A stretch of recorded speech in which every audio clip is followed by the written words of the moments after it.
Hello friends, welcome back to my YouTube channel. ಇವತ್ತಿನ vlog ಏನಂತಂದರೆ, ನಾವು ಹಾಸನ್ಗೆ ಹೋಗಿ ಅತ್ತೆ ಬೆಂಗಳೂರಿಗೆ ಹೋಗ್ತಿರೋದು. ಯಾಕೆ ಹಾಸನ್ಗೆ ಹೋಗಬೇಕು, ಯಾಕೆ ಬೆಂಗಳೂರಿಗೆ ಹೋಗಬೇಕು ಅನ್ನೋದೇ ಇದು ವ್ಲಾಗ್ ಆಗಿರೋದು. ಮಾರ್ಚ್ 1ನೇ ತಾರೀಕು evening 6 o'clock Mysuru express train ಇತ್ತು. ಸೊ ಅದರಲ್ಲಿ ಹೋಗ್ತಾ ಇರೋದು.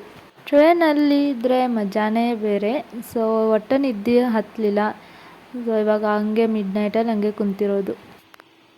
ಸೊ ಟೈಮಿಂಗ್ ಬಂದುಬಿಟ್ಟು 2:13 ಆಗೈತಿ. ಸೊ ನೆಕ್ಸ್ಟ್ ಸ್ಟಾಪಲ್ಲೇನೇನೋ ಇಳಿಯೋದಿತ್ತು. ಇವಾಗ ಬಕೇಶ್ಪುರದಲ್ಲಿದ್ದೀವಿ. 2 ಸ್ಟಾಪ್ಸ್ ಆಗಿ 3rd ಸ್ಟಾಪಲ್ಲಿ ನಾವು ಹಾಸನ್ ಜಂಕ್ಷನ್ದಲ್ಲಿ ಇಳಿಬೇಕು. ಸೊ ಫೈನಲಿ ರೀಚ್ ಆದ್ವಿ ಹಾಸನ್ಗೆ. ಸೊ ನಮ್ಮ ಜೀಜು ಮತ್ತು ಮೋಹನ್ ಅಣ್ಣ ಅವ್ರು ಬಂದಿದ್ದರು ನಮ್ಮನ್ನು ಪಿಕ್ ಮಾಡೋಕ್ಕೆ. ಸೊ ಅವ್ರು ಕಾರ್ ತಂದಿದ್ರು. ಸೊ ಅದರಲ್ಲಿ ಹೋಗ್ತಿರೋದು. ಸದ್ಯಕ್ಕೆ ಪ್ಲ್ಯಾನ್ ಆಗಿದ್ದು ಮಾರ್ನಿಂಗ್ ಹಾಸನಾಂಬ ಟೆಂಪಲಿಗೆ ಹೋಗಬೇಕು ಅಂತ. ಸೊ ಯಾರಿರಲ್ಲ ಮತ್ತು ರಶ್ ಅದು ಏನಿರೋಂಗಿಲ್ಲ ಅಂತ ಹೋಗ್ತಾ ಇರೋದು. ದೇವಸ್ಥಾನಕ್ಕೆ ರೀಚ್ ಆದ್ವಿ. ನಾನು ಮೂವಿಯಲ್ಲಿ ನೋಡಿದ್ದೆ. ಸೊ ರಿಯಲ್ ಆಗಿ ಬಂದು ನೋಡೋದೇ ಬೇರೆ, ಮೂವಿಯಲ್ಲಿ ನೋಡೋದೇ ಬೇರೆ. ಸೊ ಬಂದ ತಕ್ಷಣ ಎಷ್ಟು ಕೂಲಾಗಿ ಮನಸ್ಸಿಗೆ ಎಷ್ಟು ಸಮಾಧಾನ ಅನ್ನಿಸ್ತು.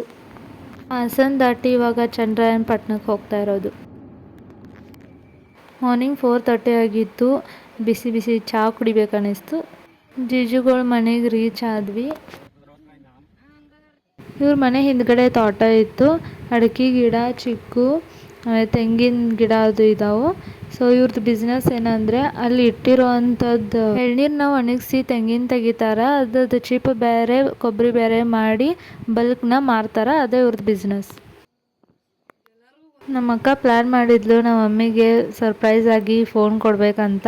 ಸೊ ಎಲ್ಲ ಫ್ಯಾಮ್ಲಿನೂ ಕೂಡಿತ್ತಲ್ಲ, ಸೊ ಇಲ್ಲೇ ಕೊಟ್ಟಳು. ನಮ್ಮ ಮಮ್ಮಿ ಹೇಳ್ತಾಯಿದ್ರು, ಸುಮ್ಮನೆ ನಿಗ್ರಹ ತಗೊಂಡು ಯಾಕೆ ಬೇಕಿತ್ತು ಅಂತ. ಬಟ್ ಇದನ್ನು ಕೇಳ್ತಾಯಿದ್ರು ಅಮೌಂಟ್ ಎಷ್ಟು ಅಂತ. ಅವಳು ಹೇಳ್ತಾನೆ ಇರಲಿಲ್ಲ. ಯಾವತ್ತೂ ಏನೂ ಕೊಡಿಸಿರ್ಲಿಲ್ಲ. ಒಮ್ಮೆ ಫೋನ್ ಕೊಡಿಸಿದ ತಕ್ಷಣ ಫುಲ್ ಶಾಕ್ ಆದರು. OnePlus ಕಂಪ್ನಿ ಸಖತ್ತಾಗೈತಿ, ಬ್ಲೂ ಕಲರ್.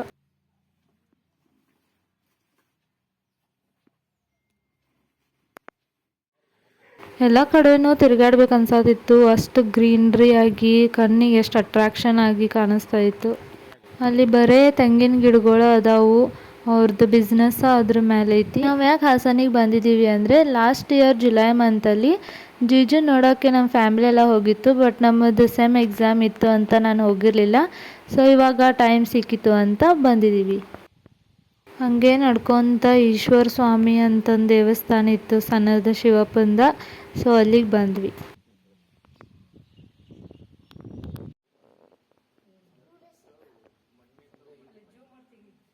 ಸೊ ಇವಾಗ ಮಧ್ಯಾಹ್ನ 12 ಆಗೈತಿ. 4:30 ಬೆಂಗಳೂರಿಗೆ ಟ್ರೈನ್ ಇತ್ತು. ಸೊ ಅಲ್ಲಿವರೆಗೂ ಒಂದು ಸ್ವಲ್ಪ ಎಲ್ಲರೂ ಅಡ್ಡಾಡೋಣ ಅಂತ ಹಂಗೆ ಹೋಗ್ತಾ ಇರೋದು. ಮಾವನೂರು ಬೆಟ್ಟಕ್ಕೆ ಬಂದ್ವಿ. ನನಗೆ ಹೊಸ ಪ್ಲೇಸ್ ಆಗಿರ್ಬೋದು, ಟೆಂಪಲ್ಸ್ ಆಗಿರ್ಬೋದು ನೋಡಬೇಕು, ಸುತ್ತಾಡಬೇಕು ಅನ್ನೋದು ಭಾಳ ಐತಿ.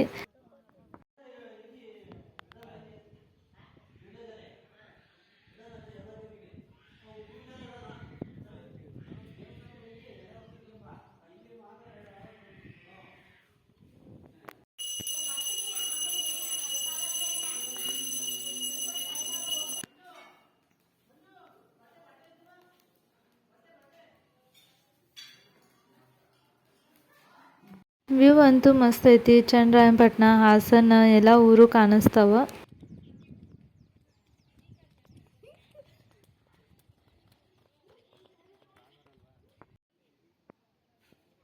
ನೆಕ್ಸ್ಟ್ ಸಾಯಿಬಾಬಾ ಟೆಂಪಲಿಗೆ ಬಂದ್ವು.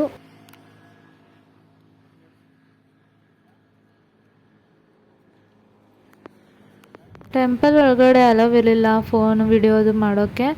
ಸೊ ಅದಕ್ಕೆ ವಿಡಿಯೋ ಮಾಡೋಕ್ಕಾಗಲಿಲ್ಲ. ಇವಾಗ ಮೋಹನ್ ಅಣ್ಣ ಅವ್ರದ್ದು ಬರ್ತ್ಡೇ ಇತ್ತು. ಸೊ ಕೇಕ್ ಅದು ತೊಗೊಳಕ್ಕೆ ಬಂದಿದ್ವಿ ಬೇಕ್ರಿಗೆ.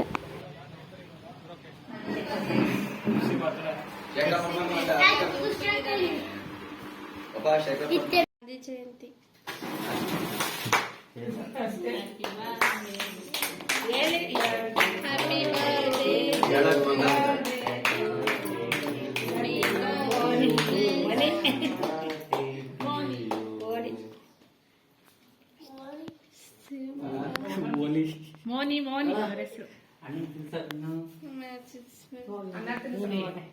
ಏನಾಗಲ್ಲ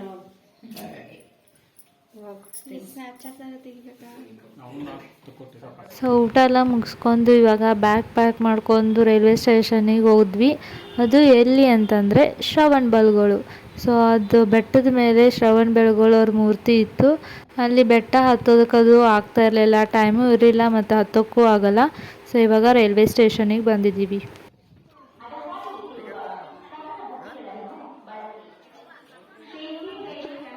ಇವಾಗ ಬೆಂಗಳೂರು ಯಶವಂತಪುರ ರೈಲ್ವೆ ಸ್ಟೇಷನಿಗೆ ಇಳಿದ್ವಿ.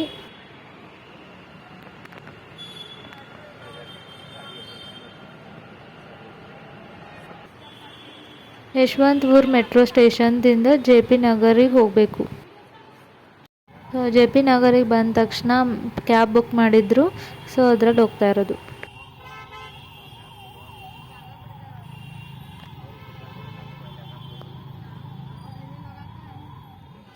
ನಮ್ಮ ಅಕ್ಕನ ಮನೆಗೆ ಹೋಗಬೇಕು. ಸೊ ಅದಕ್ಕಾಗಿ ನಾಷ್ಟ ಮುಗಿಸ್ಕೊಂಡು ಅವ್ರ ಮನೆಗೆ ಹೋಗಬೇಕು. ಸೊ ಅವ್ರ ಮನೆಗೆ ಬಂದು ಇವಾಗ ಮಧ್ಯಾಹ್ನ ಆಗೈತಿ. ಊಟ ಮುಗಿಸ್ಕೊಂಡು ಸೀರೆ ಕಲೆಕ್ಷನಿಗೆ ಹೋಗ್ತಾ ಇರೋದು. ನಾನು, ಅಕ್ಕ, ನಮ್ಮ ತಂಗಿ ಆ್ಯಂಡ್ ಮಮ್ಮಿ ಅದು ಇದ್ದರು. ಅಕ್ಕನ ಮದುವೆ ಇತ್ತು. ಸೊ ಮಮ್ಮಿಗೆ ಸ್ಯಾರಿ ತೊಗೋತಾ ಇದ್ರು. ನನಗೂ ಸ್ಯಾರಿ ತೊಗೋಬೇಕಂತ ಅನ್ನಿಸ್ತಾ ಇತ್ತು. ನಾನು ಇವತ್ತು ಹಿಂಗೆ ಹೋಗಿ ಶಾಪಲ್ಲಿ ನನಗೆ ಪರ್ಟಿಕ್ಯುಲರ್ ಆಗಿ ಸ್ಯಾರಿ ಸೆಲೆಕ್ಟ್ ಮಾಡಿಲ್ಲ. ನಮ್ಮ ಮಮ್ಮಿದನ್ನೇ ಉಟ್ಕೊಳ್ತಾ ಇದ್ದೆ. ಇನ್ನು ಮುಂದೆ ಡ್ರೆಸ್ ಬಿಟ್ಟು ಸ್ಯಾರಿ ಕಲೆಕ್ಟೇ ಮಾಡೋದು. ಸೊ ನೈಟ್ ಊಟಕ್ಕೆ ನಮ್ಮ ಫ್ಯಾಮಿಲಿ ಎಲ್ಲರೂ ಬಂದಿದ್ವಿ.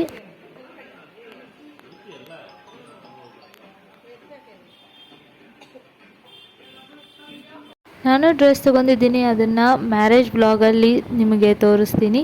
ಅದು ಸರ್ಪ್ರೈಸ್ ಆಗಿರುತ್ತೆ. ಇವಾಗ SRS ಸ್ಟಾಪಿಗೆ ಹೋಗ್ತಾ ಇರೋದು.